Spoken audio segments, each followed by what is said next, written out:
नमस्ते बिटिया। हमेशा खुश रहो बिटिया।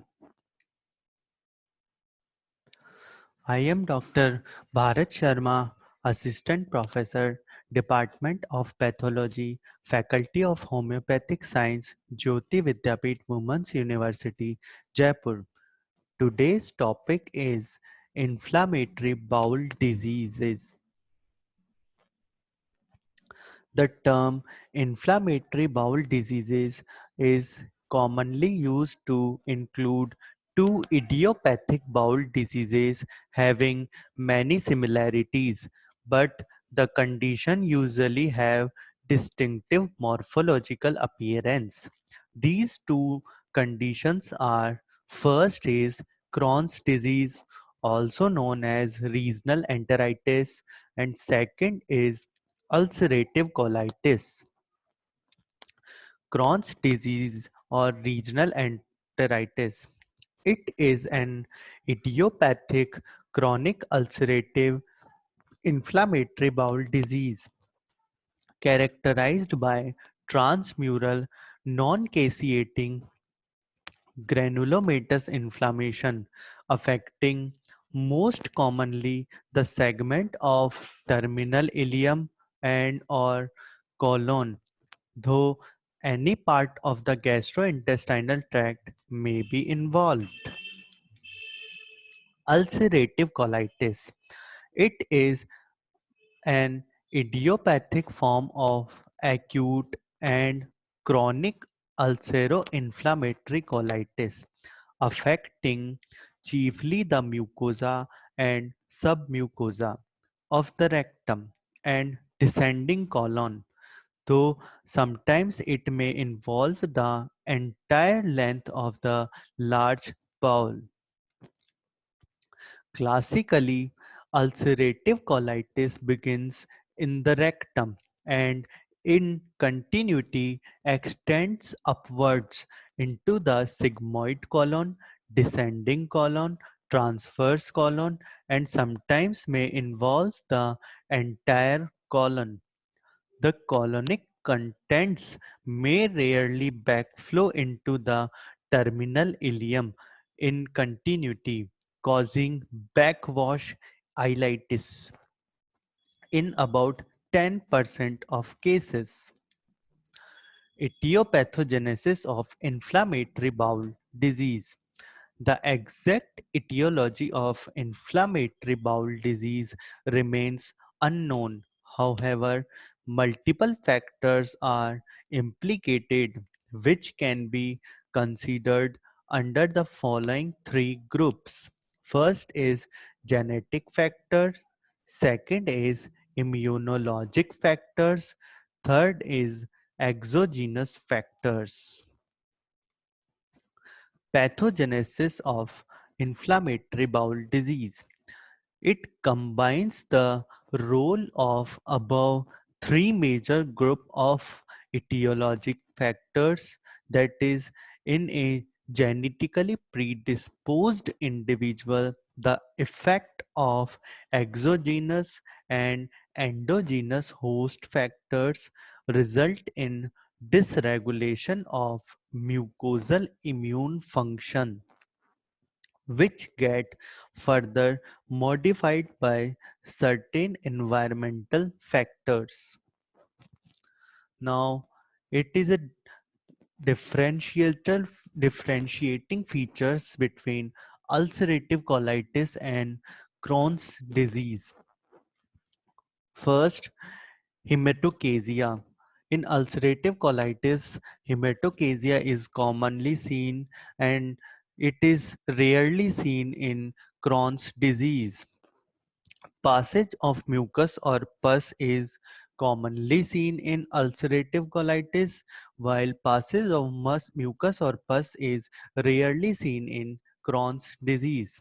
Small bowel diseases are not not present in ulcerative colitis, while small bowel disease like ileitis is commonly present in Crohn's disease.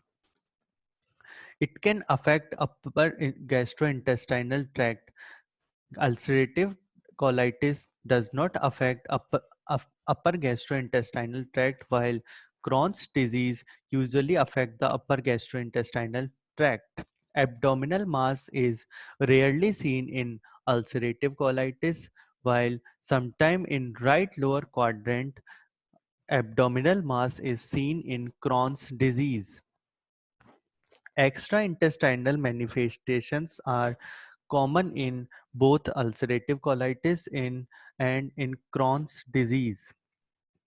Small bowel obstruction is rarely found in ulcerative colitis, while commonly found in Crohn's disease. Colonic obstruction is rarely seen in ulcerative colitis, while commonly seen in Crohn's disease. Fistulas and perianal diseases are not found in ulcerative colitis, while fistula and perianal diseases are commonly found in Crohn's disease. Biochemical features. Anti-neutrophil cytoplasmic antibodies are commonly found in ulcerative colitis, while rarely found in Crohn's disease.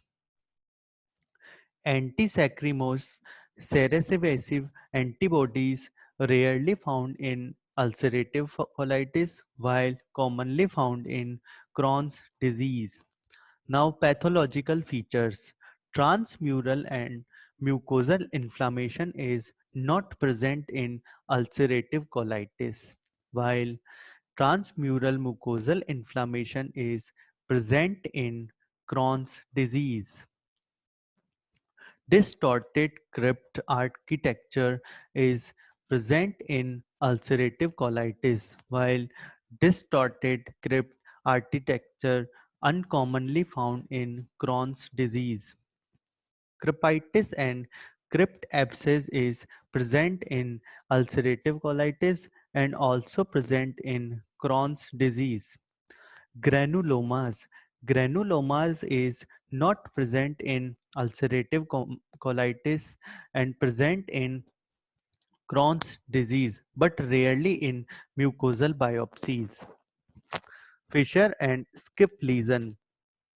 Fissures are commonly found in Crohn's disease and rarely found in ulcerative colitis. For diagnosing between ulcerative colitis and Crohn's disease, skip lesion is very a diagnostic sign.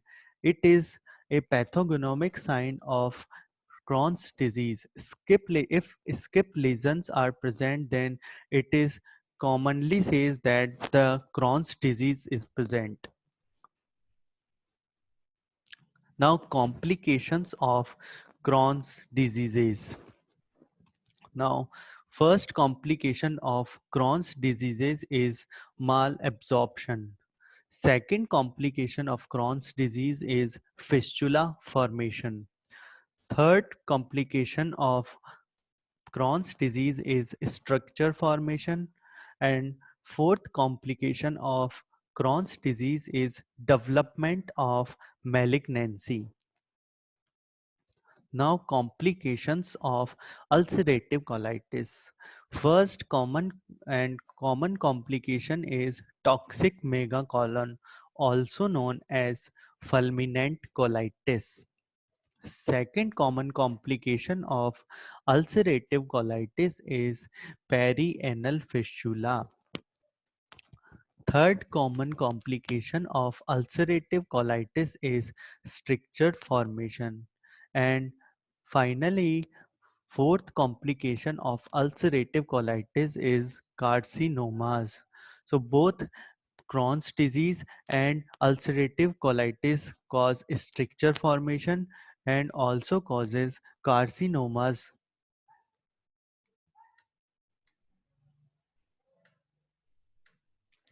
This session is powered by Digital Version 2.0 Jyoti Vidyapeeth Women's University. I hope you all enjoy this session. If you have any query, please mention it in comment box. Thank you.